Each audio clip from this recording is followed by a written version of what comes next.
जीतेंगे हम ये वादा करो, कोशिश हमेशा ज्यादा करो, किस्मत भी रूठे हिम्मत ना टूटे, मजबूत इतना इरादा करो। नमस्कार साथियों, मैं हूं सुधांशु, आपके सामने लेके आ चुका हूं आई लव सुंडा सीरीज का नेक्स्ट सेशन। साथियों, आपका प्यार जो है बहुत अच्छा मिल रहा है, इसलिए हमको बहुत ज्यादा हौसला भी मिलता है कि अगले सीरीज को कितना अच्छा और कितना बेहतर बनाया जा सके। हमने एक स्क्रीनशॉट करके लगा के दिखाया भी है, कुछ बच्चों ने कितना अच्छा अच्छा लिखा है, मेरे मैसेजेस व्हाट्सएप पे किए हैं कि सर हमको बहुत अच्छा लगा। एक बार इतनी हो, वास्तविक में हौसला मेरा बहुत ज्यादा हो जाता है। साथियों, आपका साथ और आपका प्यार बना रहे तो हम कुछ भी कर लेंगे। हम आपके साथ रहेंगे, हम आपको पढ़ाएंगे भी, आपकी सारी समस्याओं का भी समाधान अच्छे से निकालेंगे। आपको स्टडी के लेकर कोई भी प्रॉब्लम होती है तो हम आपके साथ बराबर मिलेंगे। साथियों, आई लव सुंडा सीरीज की टेस्ट सीरीज बहुत जल्दी आने वाली है, आपको बता दिए थे, जल्दी 1-2 दिन में वो भी रिलीज होने वाली है। तो उसको भी आप क्या करेंगे, इनरोल कर लेंगे। आप हमारे एशियाई एग्रीकल्चर को सर्च करेंगे और आपको मिल जाएगी हमारी टेस्ट सीरीज। वहां पे आई लव सुंडा सीरीज टेस्ट नाम से हमारा टेस्ट दिया हुआ है, उसको इनरोल कर लेंगे। इसके बाद हमारे साथ जुड़ जाएंगे टेस्ट में, ठीक है। चलो आगे बढ़ते हैं। आज की सारी चीजें हम पहले ही बता चुके हैं। साथियों, आज हमारा यूनिट 2 है। हमारी थोड़ी सी तबीयत नहीं ठीक थी, थोड़ा खांसी है, लेकिन फिर भी अपना वीडियो रिकॉर्ड कर रहे हैं क्योंकि आपके सामने आना है, बराबर चीजें करनी है। क्योंकि हमको पता है कि आपके लिए करना ही तो रेगुलरिटी के साथ करना बहुत जरूरी है। अगर हम नहीं करेंगे तो आप भी क्या थोड़ा सा पीछे हट जाएंगे। कोई हिम्मत नहीं हारनी है। थोड़ी सी समस्याएं सबके सामने आती हैं, लेकिन आपका प्यार मिलता है तो हिम्मत इतनी आ जाती है कि सारी समस्याओं से लड़ने का भी मन करने लगता है। ठीक है, चलो आज का लेक्चर हम अपना शुरू करते हैं आई लव सुंडा सीरीज का।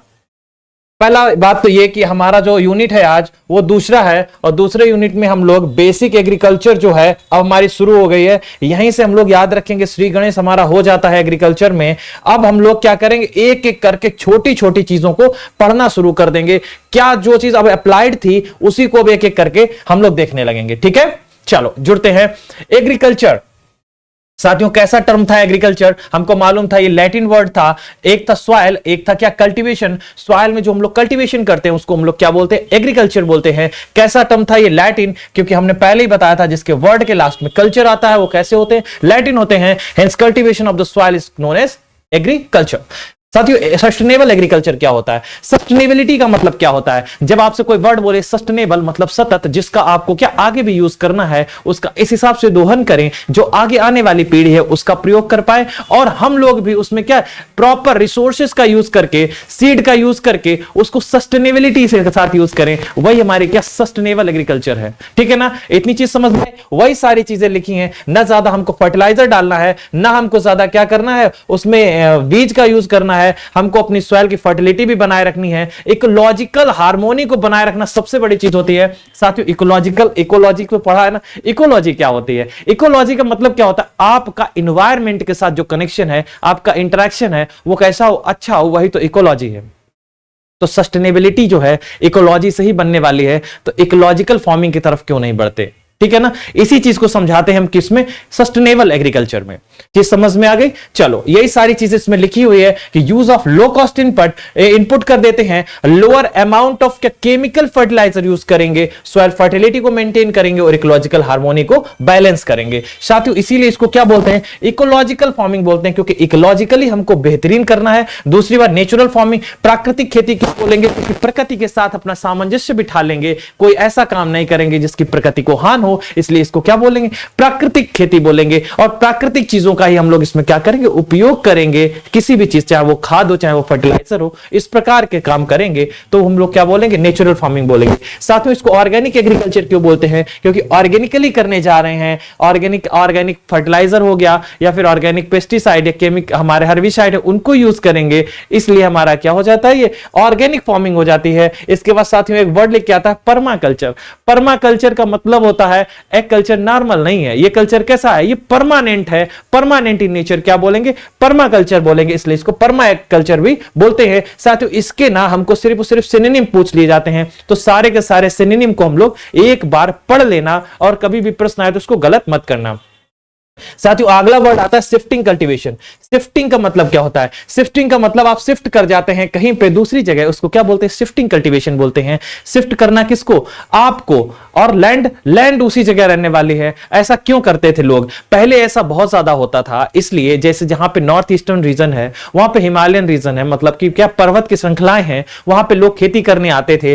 पहले तो वहां थोड़ा सा जला दिया, जंगल को खत्म कर दिया, इसके बाद वहां पे राख आ गई, कार्बनिक ऑर्गेनिक मैटर जो है बढ़िया बना दिए, बनाने के बाद वहां खेती करने लगे। खेती करने के बाद वहां की सॉइल फर्टिलिटी जब एकदम खराब हो गई, खराब होने के बाद उस जगह को छोड़ के दूसरी जगह खेती करने लगे। इसको स्लैश एंड बर्न भी बोलते हैं। साथियों, ये आज भी झारखंड, एमपी जैसे और हमारे नॉर्थ ईस्टर्न रीजन है, वहां पे अभी भी ये हो रही है प्रैक्टिस, ठीक है ना? इसको याद रखेंगे, सबसे जरूरी चीज इसको। और एक चीज बोलते हैं लैंड रोटेशन, लैंड को रोटेट कर देना। साथियों, हम लोग क्रॉप को रोटेट करना तो पढ़ ही चुके हैं। आज ये क्रॉप को लिया, अगली बार जो क्रॉप लेंगे वो दूसरी हो गई, तो हमारी क्या हो गई? ये हमारी क्रॉप की रोटेशन हो गई। मतलब कि सीजन आपका आया सेम और क्रॉप आपने तब बदल दी तो क्रॉप रोटेशन, लेकिन आपने लैंड को ही बदल डाला तो लैंड का रोटेशन हो जाता है। इसको शिफ्टिंग कल्टीवेशन, झूमिंग भी बोलते हैं। अच्छा, एक और बात याद रखेंगे, इसको झूम कल्टीवेशन बोलते हैं। The productivity of the soil lost due to cultivation of the same crop. एक तो सबसे बड़ी चीज इनकी, सबसे इसका ड्रॉबैक है, वो सेम क्रॉप को करते हैं। एक ही क्रॉप को बार बार लगाएंगे तो सारा का सारा क्या ऑर्गेनिक मैटर वहां का खत्म हो जाएगा, और वहां से जैसे ही प्रोडक्टिविटी खत्म हुई तो अपने आप को क्या कर लेंगे? शिफ्ट कर लेंगे। इसीलिए इसको क्या बोलते हैं? ये ज्यादातर कहां की जाती थी? बर्न लैंड में की जाती थी, और इससे सॉइल इरोजन भी होता था। झारखंड, एमपी और hilly area of the north eastern state इसके क्या शिकार हो चुके हैं। साथियों, रिस्पांस फार्मिंग क्या होती है? जैसे रिस्पांस फार्मिंग का नाम आए ना, दिमाग में एक चीज आनी चाहिए, क्या रिस्पांस क्या होता है? रिस्पांस तो वही होता है जैसे हम आपको क्या एक तमाचा मारने तो कहेंगे सर हम आपको गोली मार देंगे, मतलब क्या आपका रिस्पांस वैसा ही हो गया है ना? रिस्पांस भी वैसा ही हो जाता है। इसी हिसाब की फार्मिंग को भी रिस्पांस फार्मिंग करते हैं। रिस्पांस फार्मिंग का मतलब ये होता है जैसा आपने एनवायरनमेंट देखा, जैसा आपने वातावरण देखा, उसी हिसाब से क्या आप फार्मिंग को अपना चेंज कर लीजिए। जैसे आपका वातावरण जैसा वेदर है उसी हिसाब से फार्मिंग कर लीजिए। इसको हम लोग क्या बोलेंगे? रिस्पांस फार्मिंग बोलेंगे। इसको हम लोग याद कर लेंगे। स्टेवर्ट के द्वारा 1988 में दी जाती है।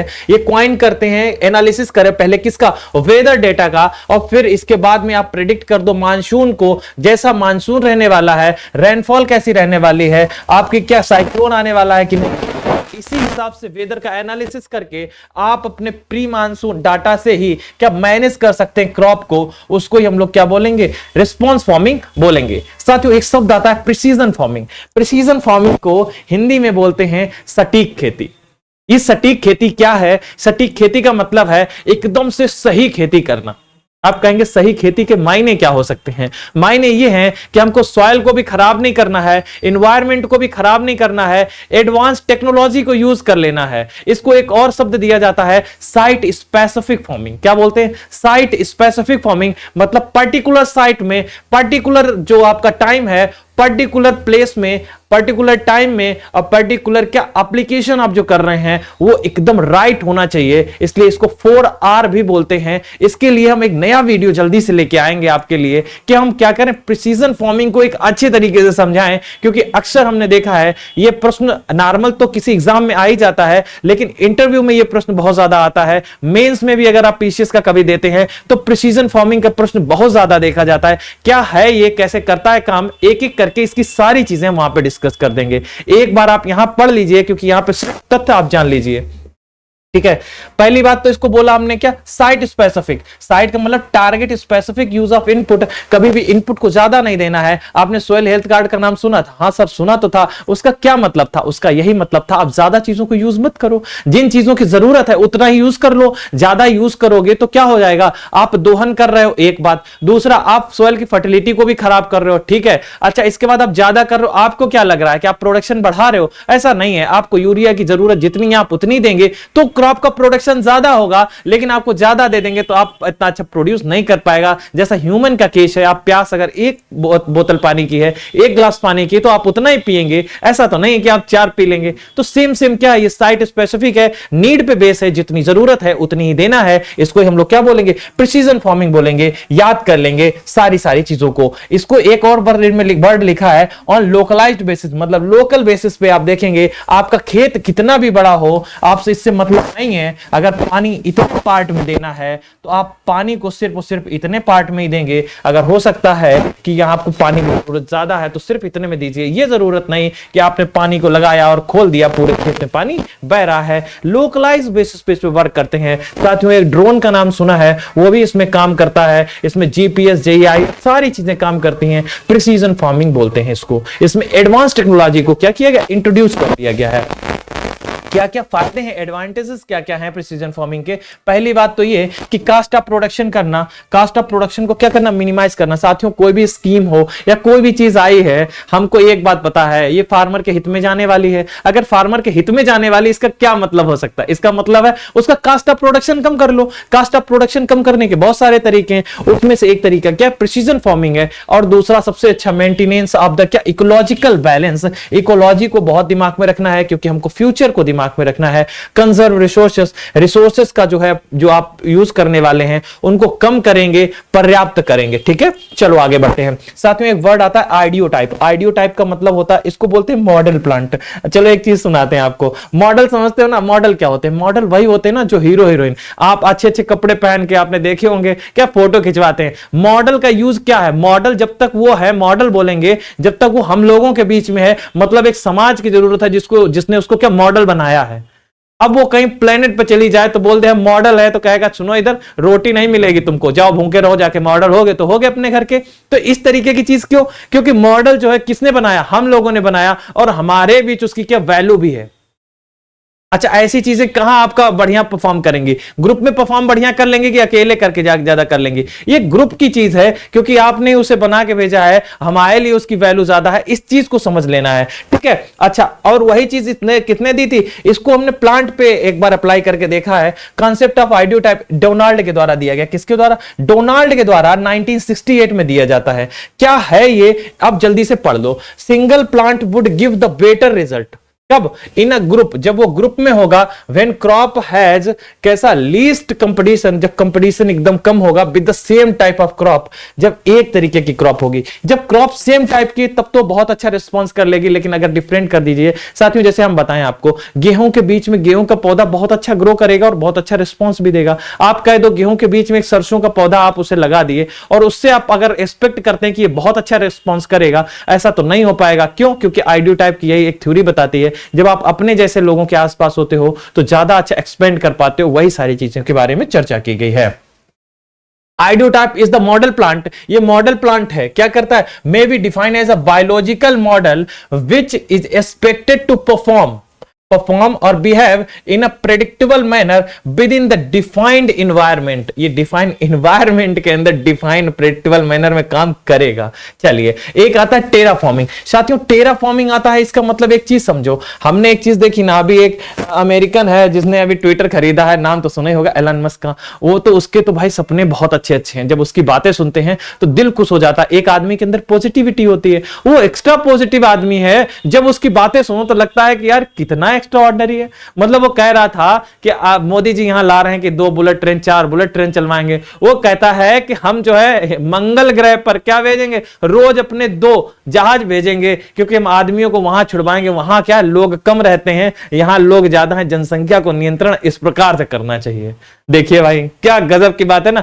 इस तरीके की भी सोच है। वैसे ही एक सोच ये है कि टेरा फार्मिंग क्या होती है। आपने वहां का एनवायरनमेंट कहां क्रिएट किया, यहां करके देखें, बैक्टीरिया को डाल के देखें, क्या फिर वैसा एनवायरनमेंट बन जाए, फिर उसी हिसाब की फार्मिंग करके देखें। तो टेरा फार्मिंग क्या है? आपकी उसी प्रकार की फार्मिंग को बोलते हैं terra farming. Sorry, to develop the Mars. Mars क्या मतलब? आप मार्स प्लेनेट जो ऐसा है डेवलप करें according to the earth environment, earth के एनवायरनमेंट के हिसाब से, उसको हम लोग क्या बोलेंगे? टेरा फार्मिंग बोलेंगे। एट प्रेजेंट जो बैक्टीरिया और plant are being develop by creating the environmental condition of Mars on the earth. आप अर्थ पे क्या मार्स की कंडीशन लेके आओ और यहां आके क्या करें, आप चीजों को देख लेते हैं, उन्हीं को हम लोग बोलेंगे, हम लोग क्या, हमारा टेरा फार्मिंग। ठीक है, चलो आगे बढ़ जाओ। आगे आता है हाइड्रोपोनिक्स। हाइड्रोपोनिक्स क्या होता है? हाइड्रोपोनिक्स का मतलब होता है पानी में खेती करना। पानी में खेती क्यों करेंगे आप? देखो साथियों, क्या होता है, अमेरिकन एक कंपनी है, जब स्पेस में जाती है, स्पेस में जाने के बाद वहां पे क्या फूड को ग्रो नहीं करा पाएगी।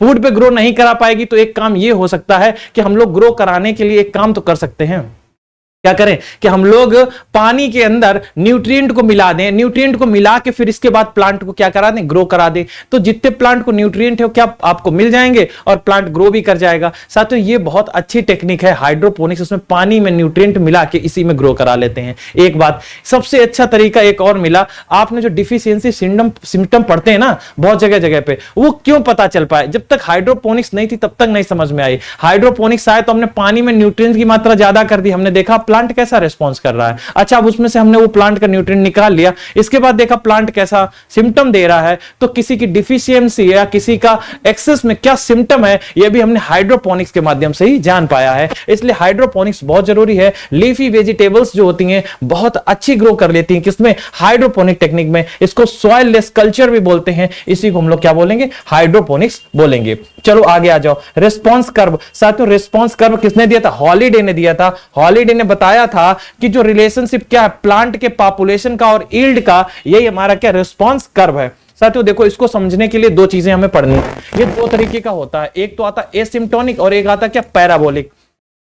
एसिम्प्टोनिक का मतलब क्या होता है, जब entire dry matter is economic part, जब पूरा इकोनॉमिक पार्ट क्या आपका पूरा ड्राई मैटर है। जैसे आपने चारा देखा, चारा में आपका ड्राई मैटर पूरा का पूरा क्या हो गया, इकोनॉमिक पार्ट हो गया, वो हमारा हो गया। इस तरीके की चीजें। In case of fodder crop या most of the dry matter is क्या है, टोबैको। टोबैको में भी क्या आपकी पत्ती होती है, क्योंकि पत्ती को क्या है आप ऐसा ऐसा करके क्या खाते हैं ना, वही पत्ती की बात कर रहा है, तो उसमें पूरा इकोनॉमिक ड्राई मैटर हो गया। ये तरीकों का जो होता है उसमें आपका एसिम्प्टोनिक लगता है, जिसमें आपका ड्राई मैटर कैसा होता है, ज्यादा होता है। वो आपका क्या हो गया, ज्यादा होने वाला आपका। It means increase plant density with the increase yield cereals crop for the fodder. उनका यील्ड भी बढ़ जाता है क्योंकि उनकी प्लांट डेंसिटी बढ़ी हुई होती। खैर ये सब चीजें तो नॉर्मल है, एक बार ये जान लीजिए, जिसमें क्या होता है इकोनॉमिक पार्ट ज्यादा हो वही आपका ड्राई मैटर ऐसा हो जाता है। आगे बढ़ो, पैराबोलिक की बात करो। After reaching the level it increases plant density bit decreases yield. आपको पता है, आपने जो गेहूं मक्का के पौधे देखे, इसके बाद में क्या होता है, इसमें ज्यादा आप बढ़ा दीजिए ग्रोथ, इसके बाद में इसकी यील्ड कमजोर हो जाएगी। एक निश्चित टाइम के बाद आप इसे क्या करिए, निकाल लीजिए, उसका आउटपुट ले लीजिए, नहीं तो वो खराब हो जाता है। इसी को हमने बोला है क्या, आपका पैराबोलिक कर्व। जैसे कि आपका सीरियल्स में होता है, पल्सेस में होता है। अगर प्रश्न पूछा जाएगा तो यही पूछा जाएगा, जिसके ग्रेन पर्पस जो आपका होता है उनमें जो होता है कौन सा कर्व होता है, तो पैराबोलिक होता है। ठीक है, a close functional relation between the input and output. ठीक है, चलो आगे आ जाओ साथियों। क्वाड्रिक इक्वेशन, लीनियर इक्वेशन और मिचेलिस इक्वेशन दी गई है, ये हमने उसी से किताब से एक बार रट लेनी है, क्योंकि अगर प्रश्न आए इसमें से कौन सी मिचेलिस इक्वेशन है तो एक बार अच्छे से देख लेना, क्योंकि हमने क्या किया, लिख नहीं पाया, हमको थोड़ी सी टाइपिंग इतनी अच्छी आती नहीं है जो स्क्वायर और बटा बढ़िया बढ़िया बना लें। ठीक है, प्रयास करते हैं आपके सामने अच्छे से अच्छा लाने का, कभी कभी नहीं हो पाता है तो थोड़ा सा एडजस्ट कर लीजिएगा। अच्छा, क्वाड्रिक इक्वेशन का नाम तो बहुत सुना होगा, अगर आपने एएफओ का फॉर्म डाला है तो क्वाड्रिक से क्या एएफओ पार होने के बहुत अच्छे चांस है, क्योंकि इतनी कम कट ऑफ, मात्र 5 क्वेश्चन किसके, क्वाड्रिक के ही आने होते हैं। 5 क्वेश्चन क्वाड्रिक के ही क्या हमको बना देते हैं एएफओ के लिए, प्री के लिए एलिजिबल, किसमें, मैथ्स में। ठीक है, तो उनको याद रखेंगे। जो क्वाड्रिक इक्वेशन y बराबर a plus B X plus C X square होता है। अच्छा, लीनियर इक्वेशन क्या होती है, y बराबर a प्लस बी एक्स होती है। और मिचेलिस इक्वेशन को आप अपने हिसाब से पढ़िए जाके, क्योंकि हमने ना उसको बढ़िया से लिख नहीं पाया है, इसलिए हम इसको नहीं पढ़ेंगे। ठीक है, चलो आगे बढ़ जाते हैं हम। आगे है जीरो टिलेज। साथियों ये जो टिलेज है ना, टिलेज का मतलब भू परिष्करण करना, मिट्टी को खोद देना। मिट्टी को क्यों खोदना है, मिट्टी को इसलिए खोदना क्योंकि उसमें प्लांट जो लगाने जा रहे हो आप, नई खेत को बोने जा रहे हो, तो उसको कहां रखोगे, नीचे डालोगे बीज को, तो आपको पहले क्या करना पड़ेगा, टिलेज करना पड़ेगा। टिलेज क्यों जरूरी है, टिलेज इसलिए जरूरी है क्योंकि आप क्या करने जा रहे हो, किसी चीज को बोने जा रहे हो, तो सबसे पहली जो क्रिया है वो टिलेज है। आप किसी खेती को सबसे पहले क्या करेंगे, खेती आपको मिल जाए कि आप खेती करिए, तो सबसे पहले जो ऑपरेशन होता है उसको क्या बोलते हैं, टिलेज ही बोलते हैं। प्राइमरी टिलेज और सेकेंडरी टिलेज दो तरीके का होता है। जो पहले करते हैं बोनी के पहले, उसको प्राइमरी बोलते हैं, जो बाद में करते हैं उसको क्या बोलते हैं, सेकेंडरी बोलते हैं। बाकी ऑपरेशंस को सेकेंडरी टिलेज बोलते हैं। एक टर्म आएगा कि जीरो टिलेज, जो ग्लोबल टेम्पलेट ने दिया।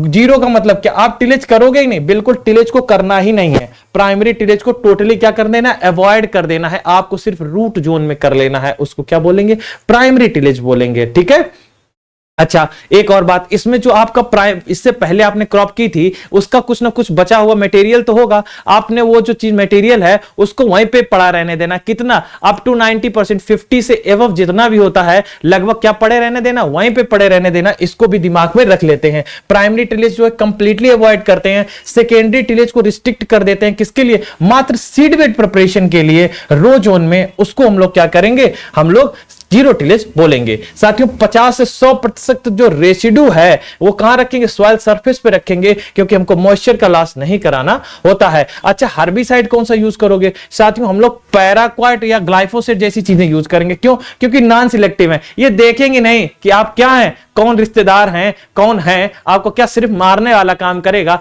ऐसा काम जो करते हैं उनको हम लोग क्या बोलते हैं? उनको हम लोग नॉन सिलेक्टिव हर्बिसाइड बोलते हैं। जो सिलेक्ट नहीं करते, चौड़ी पत्ती को, पतली पट्टी को, किसी भी प्रकार की, उसको क्या कर देना? सिर्फ मार देना होता है। उसको हम लोग क्या बोलेंगे? उसको हम लोग बोलेंगे नॉन सिलेक्टिव हर्बिसाइड। इसमें वही यूज करते हैं क्योंकि हमने टिलेज तो किया नहीं है, हम सारे के सारे वीड को इसी प्रकार से खत्म कर देंगे। आगे आ जाते हैं, टिल प्लांटिंग अडॉप्ट करते हैं। टिल प्लांटिंग क्या होती है इसके बारे में आगे बता दिया गया है कि टिल प्लांटिंग जो होती है प्रैक्टिस है जीरो टिलेज में होने वाली, जो क्या करती है? 4 ऑपरेशन होंगे। कहोगे सर हमें 4 ऑपरेशन याद नहीं होते। 4 ऑपरेशन कुछ नहीं है, ऐसा समझो। सबसे पहले क्या आया? पहले साफ किया, साफ किया, फिर इसके बाद में खोला। क्या खोला? ओपनिंग कर दी सीड इंसर्शन करने के लिए। फिर इसके बाद में क्या किया? रख दिया और बाद में ढक दिया। आएगा मतलब साफ करेगा, खोलेगा, रख देगा, ढक देगा, है ना? चीजें को समझने का तरीका है। आएगा, खोलेगा, रख देगा, ढक देगा। ठीक, चलो यही सारी चीजें हैं, इसकी याद कर लेना। This function those are accomplished in one tillage operation. इसको ही हम लोग क्या बोलेंगे? टिल प्लांटिंग बोलेंगे। उसको ही हम लोग टिल प्लांटिंग बोल देंगे। साथियों मिनिमम टिलेज क्या होता है? मिनिमम का मतलब ही बताता है क्या? मिनिमम मतलब बहुत कम, न्यूनतम टिलेज करना है। टिलेज करना तो है लेकिन बहुत कम करना है। क्रॉप रेसिड्यू कितना रखना है? अप टू 50% तक रख लेना है। 30 से 50% हम लोग रख देंगे। इसमें भी पैराक्वाइट डाइक्वाइट को यूज कर लेंगे। जितना जरूरी है उतना कर लीजिए, ज्यादा नहीं करना है। उसको हम लोग क्या बोलेंगे? मिनिमम टिलेज बोलेंगे। ठीक है, चलो। Can be defined as a method aimed to reducing tillage to the minimum necessary for the ensuring good seed bed. सिर्फ सीड बेड अच्छा बनाने के लिए आप जो भी चीजें कर सकते हैं वो काम करिए। रैपिड जर्मिनेशन हो जाए, सैटिस्फैक्टरी क्रॉप स्टैंड हो जाए, और फेवरेबल ग्रोइंग कंडीशन के लिए हम जितना करेंगे उसको क्या बोलेंगे? मिनिमम टिलेज बोलेंगे। यूएसए में साथियों स्टार्ट होता है, पता है? आविष्कार क्या है? जननी, आविष्कार की जननी क्या बोलते हैं? आवश्यकता आविष्कार की जननी होती है। हमने बताया ना, ये सीधी सीधी चीजें इसी से रिलेट करती हैं। जब कोई चीज ऐसे जरूरत होती है तो ऑटोमेटिक चीजें ऐसी बन जाती हैं। क्या होता है? द्वितीय विश्व युद्ध का समय याद है? वो विश्व युद्ध चल रहा था और खत्म होता है। अब क्या है? तेल का संकट राइज हो जाता है। तेल का संकट जैसे 1919 के बाद में राइज हुआ। अब तेल जो है अमेरिका नहीं पहुंच पाता है। अमेरिका ने अपने यहां पे खोज कर ली किसकी? मिनिमम टिलेज की, कि मिनिमम टिलेज क्या होता है, और उसी हिसाब से काम करने लगे। तो एक नया कॉन्सेप्ट बन के आ गया, काय का? मिनिमम टिलेज का। देखिए विश्व के परिप्रेक्ष्य में बहुत सारी चीजों को जब देखेंगे तो आपको पता चलेगा जैसी जरूरतें रही हैं लोग अपने आप वैसे ही मूव करने लगे हैं। जैसे जो प्रिसीजन फार्मिंग है आज नहीं आपके पास पॉपुलर है, लेकिन देखना आज से 10 से 20 साल बाद अब प्रिसीजन फार्मिंग और ड्रोन है और जीपीएस है, जीआईएस को क्या आप अपने खेतों में लगते हुए देखेंगे। लोग किराए पे लेके लगवा के क्या करेंगे? वो काम कर रहे होंगे क्योंकि जरूरत बन जाएगी और लोग इसी में क्या करेंगे? अपने आप को इन्वॉल्व कर लेंगे। ठीक है, tillage operation done only for the seed bed preparation, ये तो पहले ही बता दिया। 30 से 50 क्रॉप रेसिड्यू को छोड़ देंगे सॉइल सरफेस पे, और जो आपके सॉइल कंडीशन को इंप्रूव करना है कैसे? In situ decomposition of plant residue. In situ का मतलब क्या होता है? जहां पे है वहीं पे आप कर देते हैं जब डिकम्पोज, तो इन सीटू बोलते हैं। बाहर से लाके डिकम्पोज करते हैं, एक्स सीटू डिकम्पोज बोलते हैं। इन दोनों चीजों को याद कर लेना। और वीड कर किससे करने वाले हैं साथियों? हर्बिसाइड से करने वाले हैं, क्योंकि हमको क्या है? हमको टिलेज तो करना ही नहीं है। वैसे हम लोग हेरो चढ़ा के या अपना कल्टीवेशन करके जैसे काम करके क्या अपने जो वीड है उसको क्या कर लेते हैं? कंट्रोल कर लेते हैं। लेकिन इसमें मिनिमम है, तो मिनिमम का मतलब हमको करना ही नहीं है। ठीक है ना? चीजों को रिलेट कर लिया अपनी चीजों से और आपको सब चीजें क्या हो जाएंगी? याद हो जाएंगी एकदम से। चलो आगे बढ़ जाते हैं साथियों। एक बहुत बड़ा इशू जिसको बोलते हैं क्या? Global warming. ग्लोबल वार्मिंग जैसे शब्द आता है आपके दिमाग में इसकी निगेटिव इमेज बनती होगी। साथियों ये निगेटिव नहीं है, ये बहुत पॉजिटिव चीज है। अगर ग्लोबल वार्मिंग ना होती तो आप आज जीवित नहीं होते। मतलब इसका टेम्परेचर -24 के करीब, -16 से -24 के करीब होता हमारे अर्थ का टेम्परेचर। कहोगे सर इतनी अच्छी चीज है तो इसको होने दिया जाए, लेकिन भैया ये ज्यादा हो रही है। समस्या ये है, इसलिए हमारे विश्व में जलवायु परिवर्तन एक बहुत बड़ा मुद्दा बन चुका है, क्योंकि जलवायु से होने वाले जो ह्रास हैं वो बहुत ज्यादा हैं, उनसे हमको ही नुकसान होने लगा है। सबसे बड़ी गैस जो हमारी निकलती CO2 वो सबसे ज्यादा कंट्रीब्यूशन कर रही है, मीथेन है वो कंट्रीब्यूशन कर रही है, नाइट्रस ऑक्साइड जो हमारी NO2 है वो कर रही है, ये सारी गैसें क्या कर रही हैं, और CFC है जो क्या कर रही है, हमारे इसमें सब में भाग ले रही है, ग्लोबल वार्मिंग का हिस्सा बन रही है। आपके जो ग्लोब है, मतलब कि हमारा जो अर्थ है उसका टेम्परेचर लगातार बढ़ रहा है। कुछ ऐसी मीटिंग होती हैं जिसमें अर्थ के टेम्परेचर को क्या करना है, मेंटेन करने की बात करते हैं, जैसे पेरिस एग्रीमेंट की बात करे होगे। इसमें क्लाइमेट चेंज को लेकर तो बहुत सारी चीजें, हमने एक स्कीम आपको पढ़ाई भी है, आप पढ़ना जाके, तो उसमें सारी की सारी चीजें हमने IPCC में बताई भी हैं, कैसे कोप करते हैं, कॉन्फ्रेंस ऑफ पार्टी करके लोगों को समझाया गया कि क्या आप जो है अपने काम को, अपने इस चीज को रिड्यूस कर सकते हो, किसको, ग्लोबल वार्मिंग को, और जो ऐसी गैसेस निकल रही उनको रिड्यूस करिए, क्योंकि आने वाला समय हमारा कैसा है, बहुत परेशानीदायक है जलवायु परिवर्तन को लेके। उसको हम लोग जलवायु परिवर्तन में पढ़ेंगे हम लोग। और एक बात, ग्लोबल वार्मिंग का मतलब समझ गए, surface of the earth is warmth from the sun heat, ये बात तो समझ गए। चलो आगे आ जाओ। Earth absorb most of the sun energy, sun energy को एब्जॉर्ब करता है, but reflect back some energy in the form of क्या, इंफ्रारेड रेडिएशन के फॉर्म में कुछ रिफ्लेक्ट भी कर देता है। साथियों, ग्रीन हाउस गैसेस की बात की जाए तो आपकी कौन कौन सी हैं ये याद रख लेना। हमने जो याद किया था 6, 14, 20 और 60 से याद किया था। साथियों 60 जो था इसमें वो हमारा क्या था, CO2 था। ये सब कहीं तो डाटा वेरी मिलेगा, लेकिन NCERT का डाटा 6, 14, 20, 60 है। 20 इसमें क्या है, 20 आपकी इसमें मीथेन है, 14 आपकी CFC है, और जो N2O है वो 6% है, और जो CO2 है वो 60% है। इसको एक बार हम लोग जान लेंगे, ठीक है। अच्छा, इसके बाद में अब आ जाओ, these gases are present in the atmosphere and transmit the infrared radiation and reflect back to the earth। चलो आगे आ जाओ। This reflected energy fall to the earth surface and keep it warmer, इसको गर्म कर देती है। This is called global warming, इसी को हम लोग ग्लोबल वार्मिंग बोलते हैं या ग्रीन हाउस इफेक्ट बोलते हैं। साथियों कौन कौन से सोर्स हैं ग्रीन हाउस के, जल्दी जल्दी से एक बार देख लेंगे। इन डेवलप्ड कंट्रीज में क्या है, ऑटोमोबाइल और फैक्ट्रीज से आता है CFC, और जो डेवलपिंग कंट्रीज है ये डिफॉरेस्टेशन से और आपका CO2 लेवल बढ़ाते हैं, और मीथेन गैस जो हमारे जानवरों से मिलती है और हमारे खेत से निकलती है, पैडी की फील्ड से, उसको हम लोग ध्यान रखते हैं। नाइट्रोजन बेस्ड फर्टिलाइजर है वो भी नाइट्रोजन को क्या करते हैं, लॉस कराते रहते हैं। साथियों जो डेवलप्ड कंट्री है ना, उनने एक चीज रख दी कि हम जो डेवलपिंग कंट्री है उनको बढ़ने नहीं देंगे। कैसे नहीं बढ़ने देंगे, क्योंकि उन्होंने अब लगा दिया कैप कि भाई साहब आप क्या करें, आप जो है उत्सर्जन ना करें ग्रीन हाउस गैसेस का। लेकिन आप तो डेवलप हो चुके हैं, आज तो हमारे यहां पे भी क्या बहुत जगह पे कोयला का प्रयोग हो रहा है,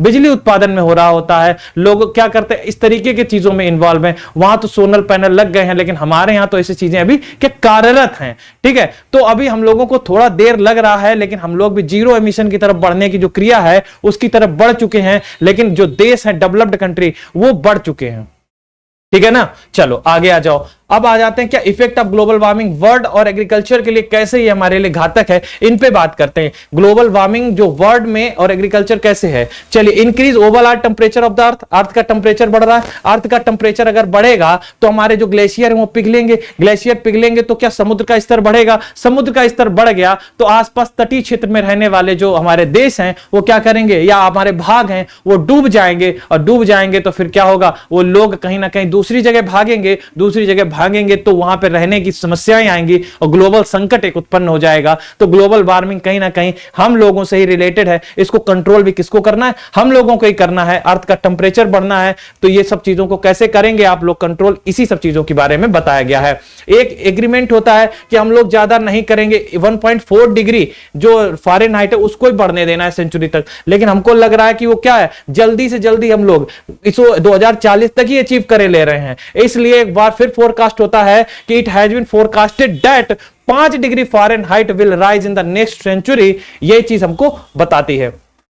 देखो बहुत सारे जो हमारे चेंजेस हैं ये क्लाइमेट के ऑटोमेटिक आ जाएंगे जैसे ही हमारा होगा, और result melting of ice, polar region में राइस जो आइस है वो मेल्ट कर जाएगी, सी लेवल बढ़ जाएगा, और सबमर्जिंग ऑफ कोस्टल एरियाज और ड्रॉट वार्मर एरियाज आप देखने को मिलेगा। ये सारी चीजें इसमें आज थी। आज का लेक्चर सिर्फ इतना ही, थोड़ा तबियत थोड़ी सी सही नहीं है इसलिए थोड़ा सा हमने छोटा लेक्चर रिकॉर्ड कर दिया, लेकिन हम प्रयास करेंगे आपको बराबर का लेक्चर ही देंगे, सारी की सारी चीजें आपको बेहतरीन तरीके से करेंगे। आपका प्यार जो मिल रहा है हमारे हमारे लिए बहुत ही अच्छा है, हमको बहुत ज्यादा अप्रिशिएट करता है। हम किसी भी कंडीशन में होते हैं तो आपके लिए तुरंत ही हाजिर हो जाते हैं। आप लोग अपना ख्याल रखिएगा और क्या पढ़ते रहिएगा बराबर। हम आपके पूरी सुंडा सीरीज को कराने का जो हमारा संकल्प है वो धीरे धीरे अपने आप क्या आगे बढ़ रहा है और हम इसको करा भी ले जाएंगे। नमस्कार साथियों, Radhe Radhe, thank you to all.